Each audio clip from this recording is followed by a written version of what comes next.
Hi, my name is Wilx, and this is episode 4 of Skybees. Well, today we're going to be automating an energizing orb from power.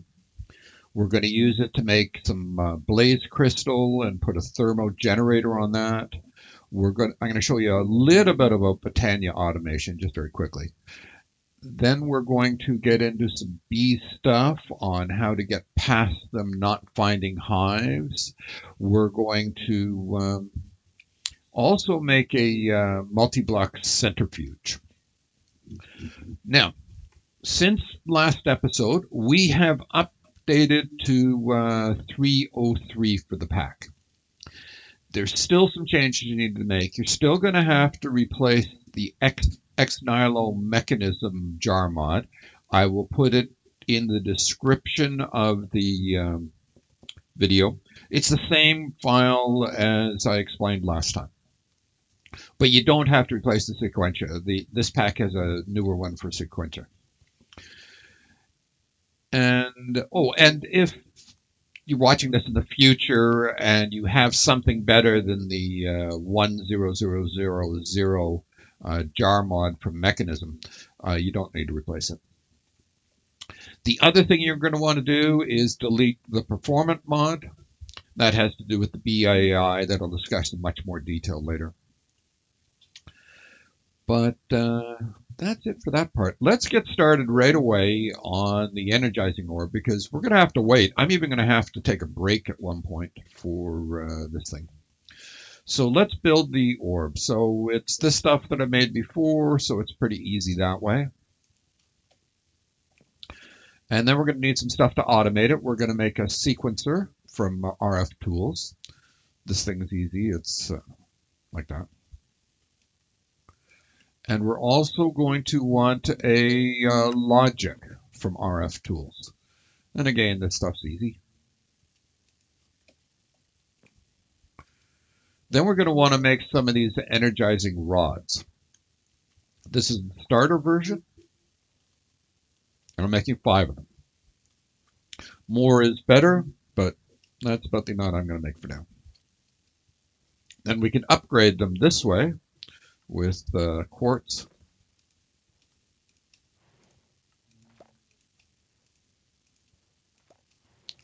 We can't upgrade them anymore until we start using the orb.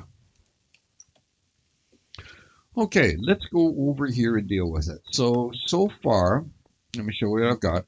I've got a hopper down here pointing into that chest. I've got a comparator there. And up here, I have a hopper pointing down into the block above that hopper there.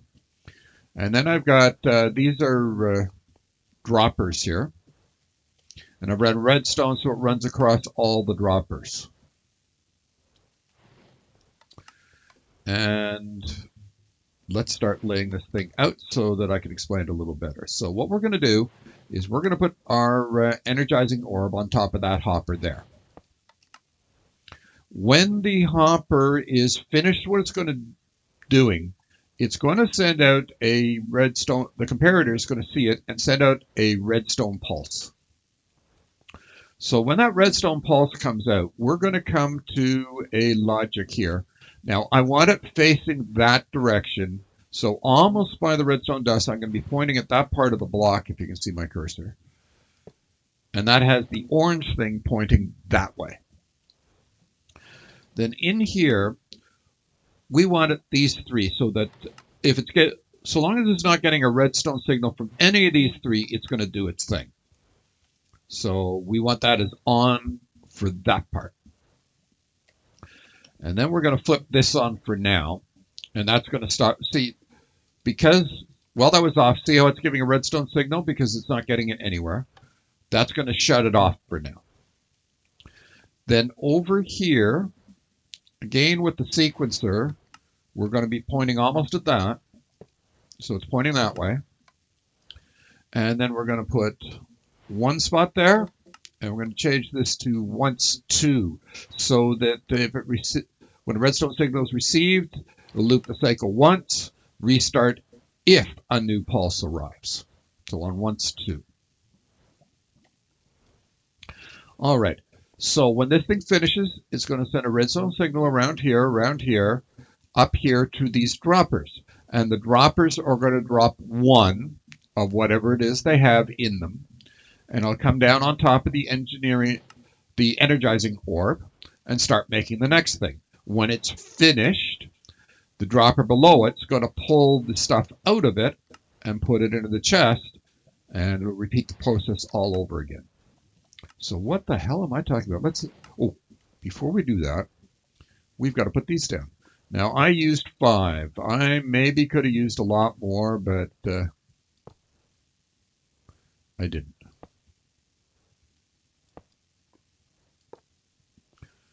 Okay. So there's the 5 of them, and they are what moved the power over to this thing to power it. Now, so let's get started. Here's an example. If we take gold, well, actually, no, we're not going to do that one. We are going to do blaze powder to start. So just the one thing. So blaze powder. It only, actually, it needs to go into 4. I was about to say it needs to go 1, but no, it needs to go into 4. So what we're going to do is put 9 of them in there, 9 of them in there, 9 of them in there, 9 of them in there. If I only had one thing going in, like a steel or something, I'd only put it in 1 hopper. So now that they're all in place, I flick this to start it. See, it dropped the 4 of them down on there, on the energizing orb. And these things here are sending little beams of light up there to power it. And, oh yeah, it's only 50% done now. So we're going to let it do its thing and start making some of this blaze crystals. Is what it's making right now. Oh, there's one finished. So the blaze crystal came in here. And we need 9 of those for next steps. All right, Botania.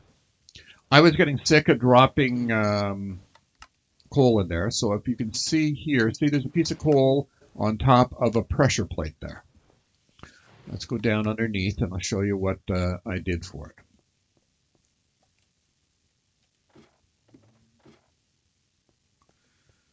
Okay. Now, here is a dispenser and a pressure plate sitting on top of it. There's a redstone torch on the side, and there must be a block above the redstone torch. So every time the plants eat the coal that's there, the pressure plate goes off, because we're inverting the signal here with this torch, and tells the dropper to push up another coal through the plate. This button here is only so that I can restart it if there's no coal in it. So, for instance, if it runs out of coal in here and I fill it again with coal, then I can press the button to restart it from down here. Or I can just jump on the pressure plate and have it pop up a coal if I get off quick enough. But so that's how, it's pretty simple. The one flaw with it is once in a while, when you've logged out or you've lagged out or something like that, there won't be a coal on top and it won't automatically restart on its own. So you might have to press the button. The way you can get around that, if you care, this is just a temporary thing.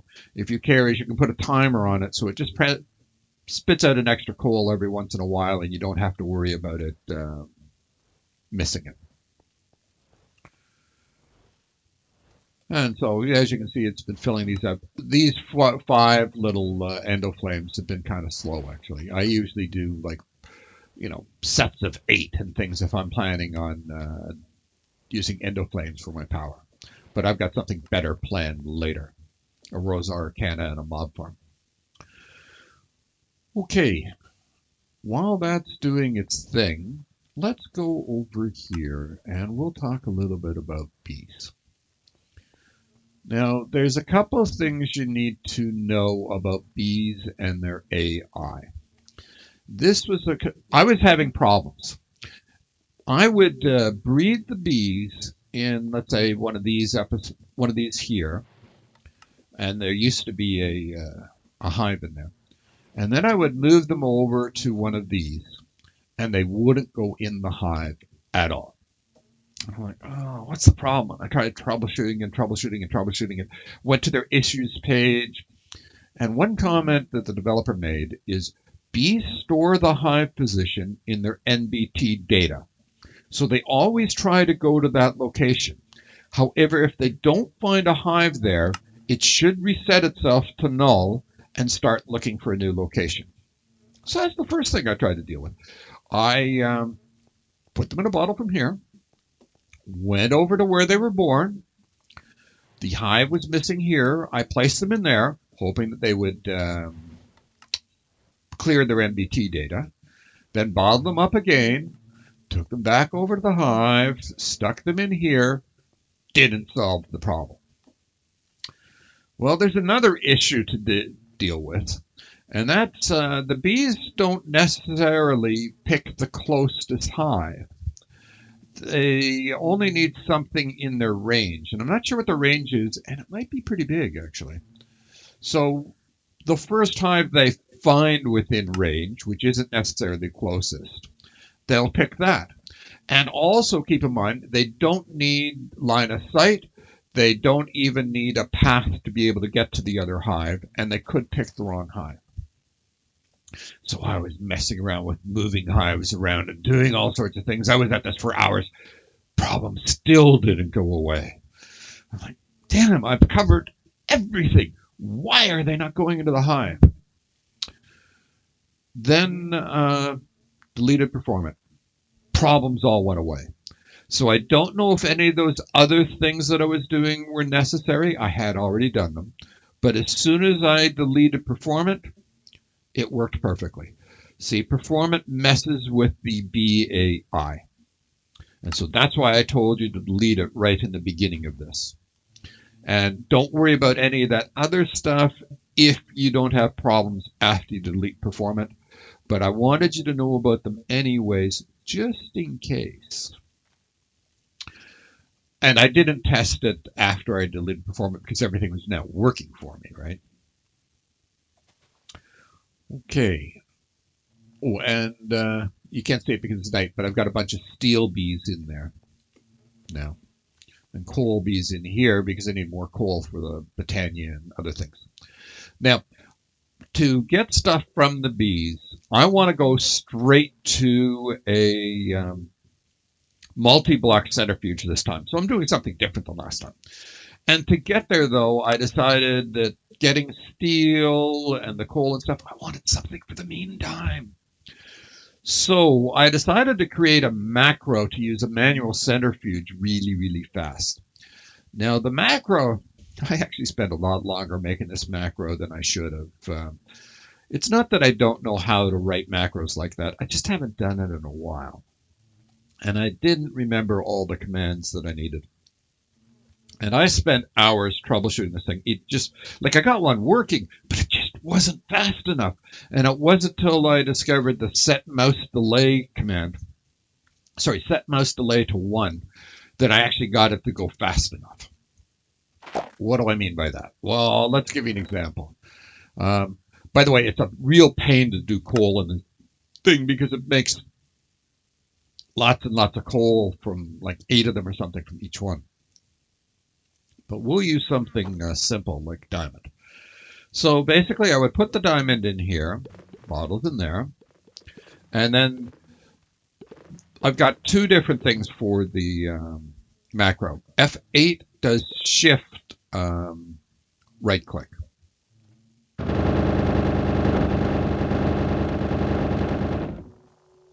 And that fast, I've done all 64 of them.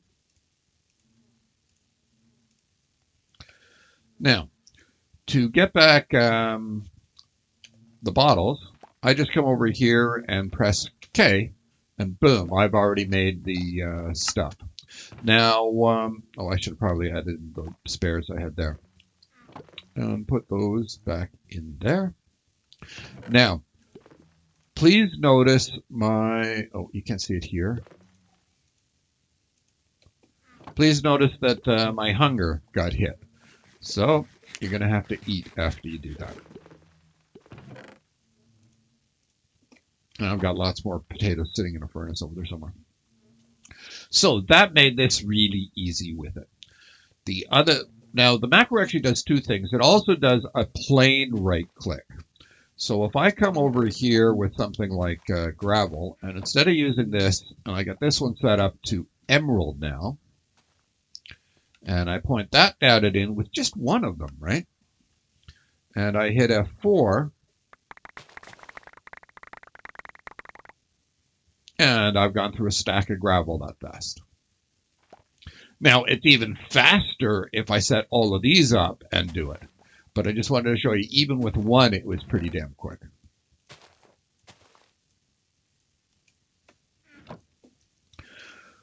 Okay. Oh, that's emeralds. Or diamonds, sorry. All right, what's next on my list here?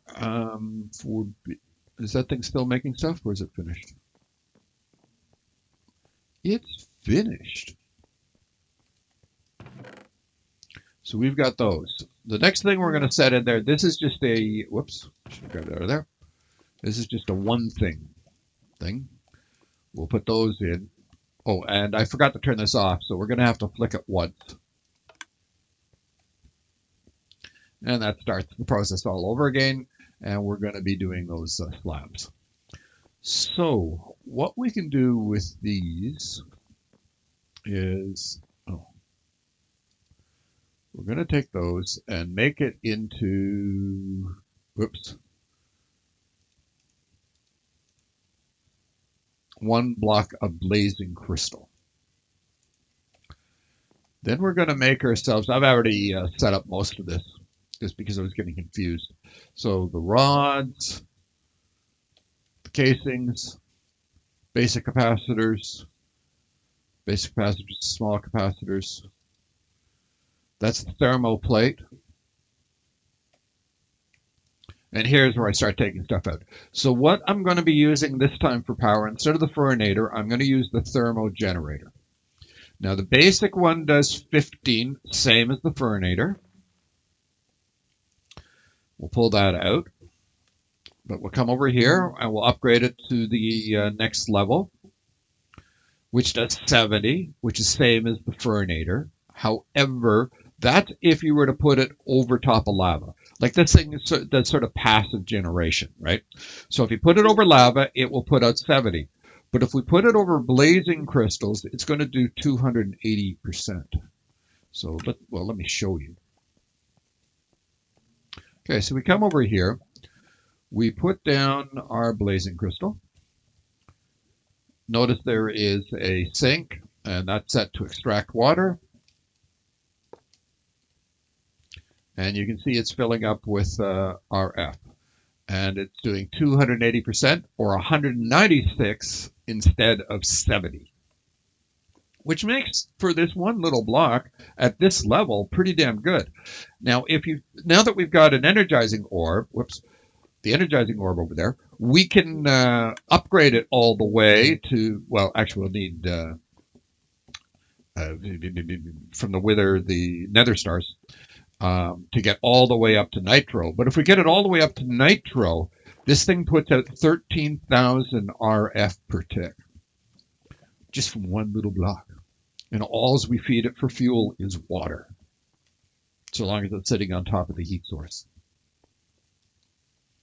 And no, it doesn't take the uranium. All right. What's next here?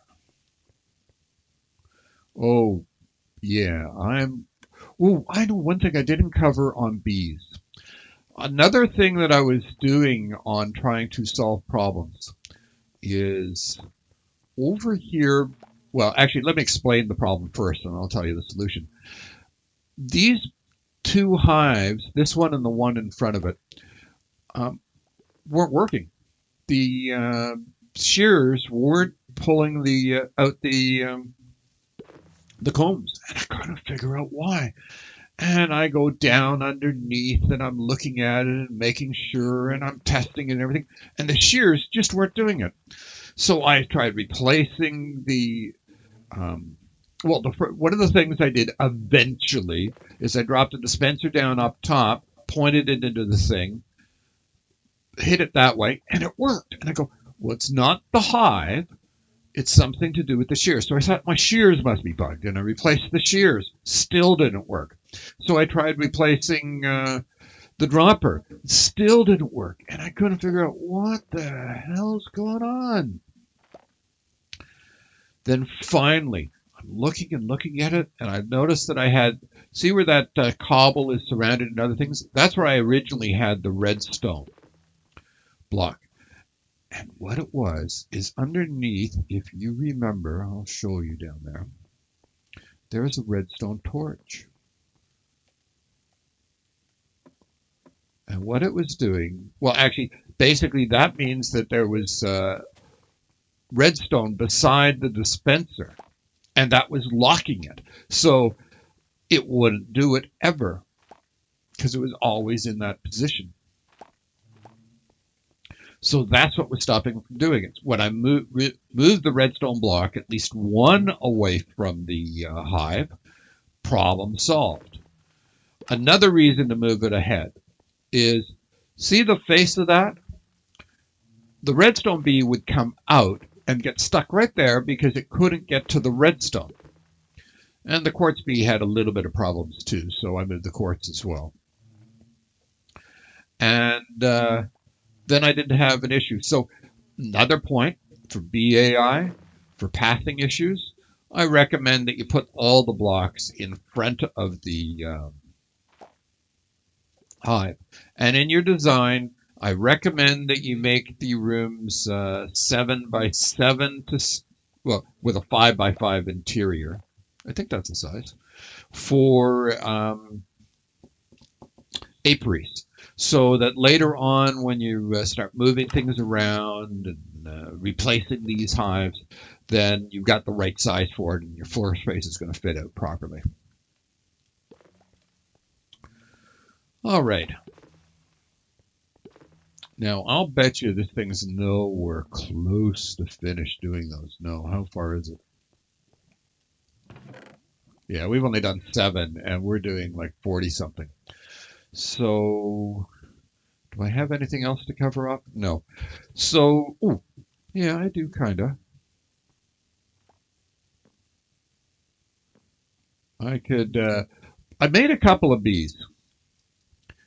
I haven't made this one yet. So just how you get marble is stone pebble with the dorite pebbles from sifting dirt. I'm going to make a marble bee. I haven't done anything with it yet.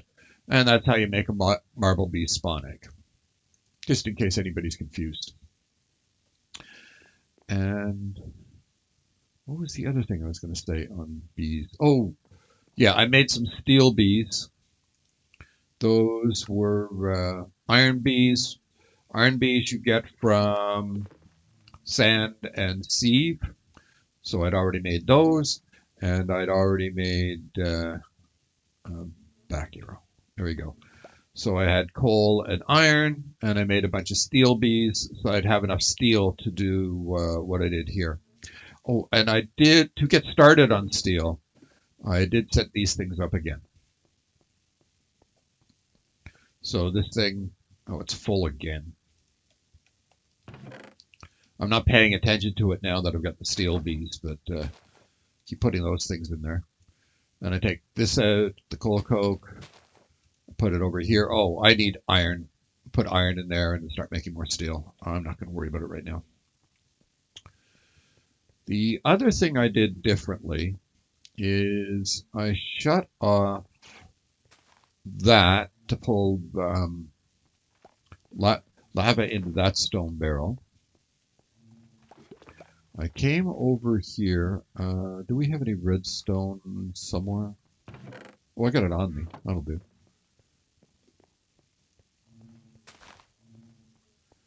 Okay, and so I started making netherrack. I had to get the netherrack to make the blast furnace downstairs. And the way I did it was I put redstone in this one here.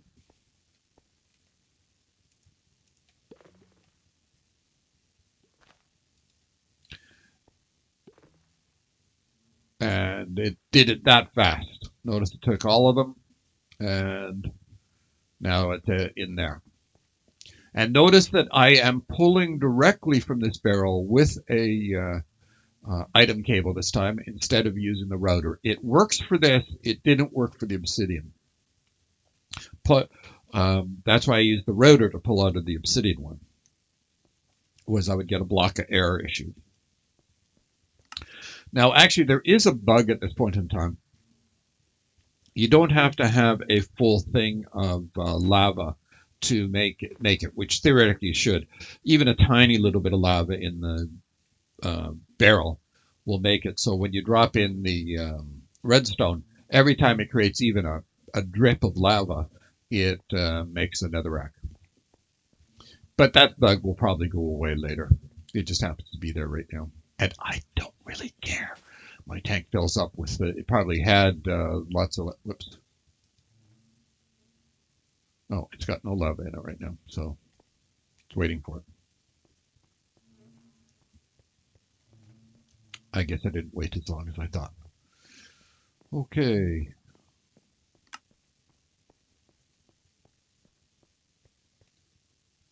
How are you doing? Yeah, we're only at 10, and we've got 39 to go. So I'm going to cut the video, and I'll come back when that is done. We're back. It's finished making those steel blocks. Please note that I had forgot to put these two pieces in here, and the thermal generator wasn't generating power. These started flashing on and off, meaning that my network had run out of power because that little power source over there wasn't big enough on its own. It needed this thing as well. Now, it was still a little slow, obviously, right? And that's because I could have increased the number of these rods, which would allow me to use more power quicker, or upgrade them. And we are going to be setting it up now so that we can upgrade it for the next time. And we do that by these. Let's get that out there as well. And we'll put gold in this one, iron in this one. Oh, and I forgot to turn that off again. But on and off works. And now it's going to be making the next stuff. The energized steel, which we use to upgrade these so that they can handle more power at one time. All right. So now that we've got our centrifuge casings, we're going to take and put 4 of them in here. That's a regular centrifuge there. That is, whoops, what am I doing? Recipe. Just like that. And that gets us our controller. And then we're going to come over here. Now, I've already set up some of this in advance. I've put down some routers and things, obviously. I'm going to sink it into the floor, which I was planning on putting it beside it, but I just didn't like the way it fit anywhere. So I think I'm going to put it in the floor again. This has the added advantage that it's right here beside everything. And also the, oh, by the way, the reason it's offset by one like that is, see, it needs to fit between those two. And they're offset because those hives are further away than these hives are. So that was on purpose. That wasn't...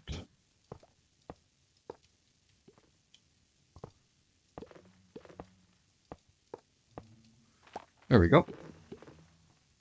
So I'm going to go underneath and build the rest of it. Basically, it's a 3x3 4 high. Now, first off, let's decide where we're putting the controller here. Let's collect all these. Okay, so I think I'm going to put the controller on this side. All right, we'll put it here. So it needs to be somewhere in the middle. So I'm going to put a block there. Then I'm going to put my controller. And let's start building this here. Well, we can still get under it. I guess I should have used the wand. Oh well. I'm not going back to get it because it just doesn't take that long to place. Okay, so then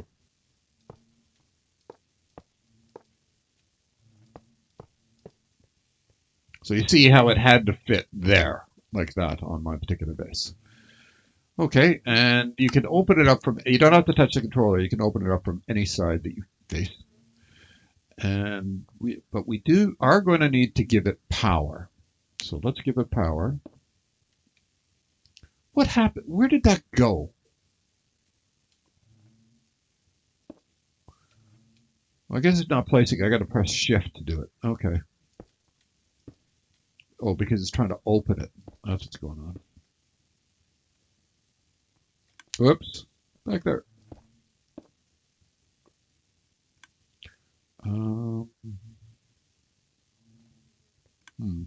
I don't want it to do a sort of a double loop thing, so well, I guess we're okay. There we go. I tried never to have power have a double loop. It can cause issues. Or at least it used to be able to in the past. Okay, so this guy here has power now.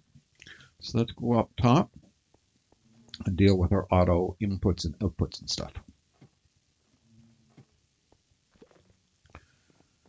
You might be able to use the cyclic pipes for this, but deliberately for the pushing in, pulling out cyclic's probably fine. But for the pushing in, I would prefer to use the routers because cyclic can get clogged up. So let's use routers here. So we're going to be pulling from this chest where we've got, oh, let's get that stuff out of there. Get it off my bar. Oh, and I'm going to need, oh, I should have got myself more bottles. Oh, well. So we're going to come to this router here.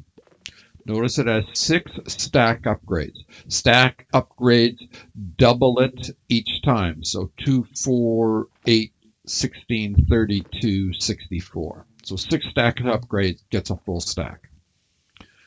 The puller module, we're going to pull from the right. Very simple. Because all it's got are combs in there, so not worried about it. And we're going to send to the left.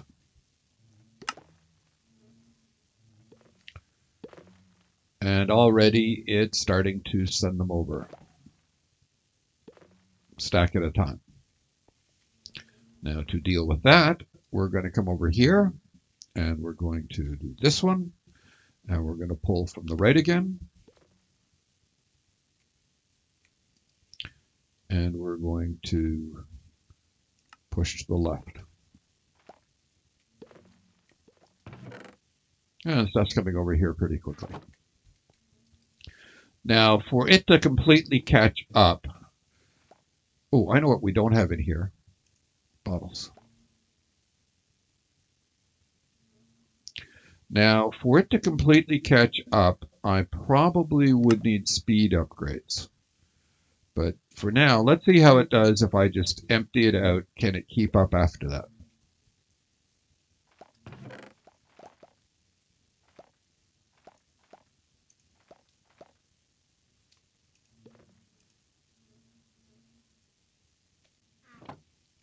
Okay, so how's it doing in here? Yeah, it's still having a little bit of trouble. Probably need speed upgrades, but I can't make the speed upgrade yet because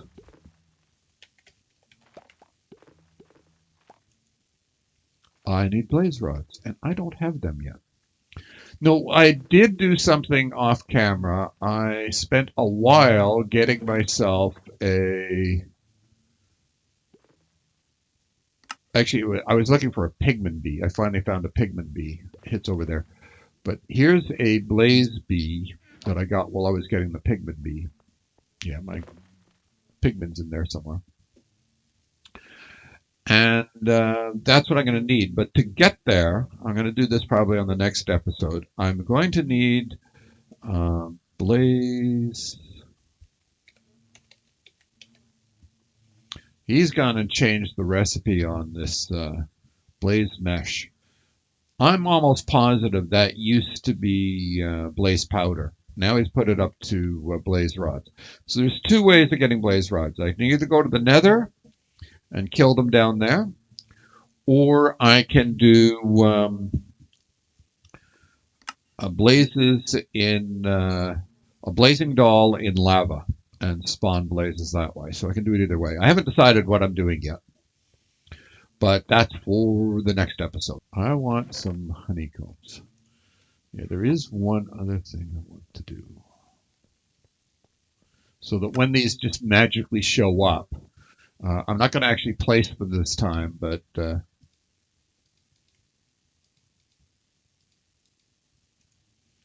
so that's how you make I've got the wax now is my point.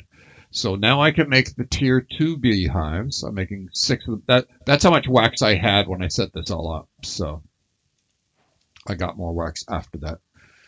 And then we take the tier 2s, we put them in there, make them tier 3s. So that's blocks of beeswax, blocks of honeycomb blocks.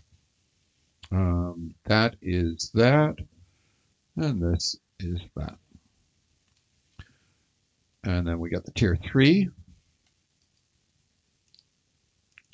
And then those for the tier 4s. Honey blocks. And I showed you how to get massive quantities of that last episode. And then we got the tier 4s. I've got to decide whether I'm going to place them down there or sort of rush my way to apiaries now that I've got them. I might try to rush my way to apiaries, but when I do that, I'm going to want wither bees, and I got to go through getting the wither and all the rest of that to do that. Well, I got to go through a whole bunch of things. I got to get the skulls to get wither. Okay, that's it for this episode. Hope you enjoyed it. Go out there and have some fun. Thanks.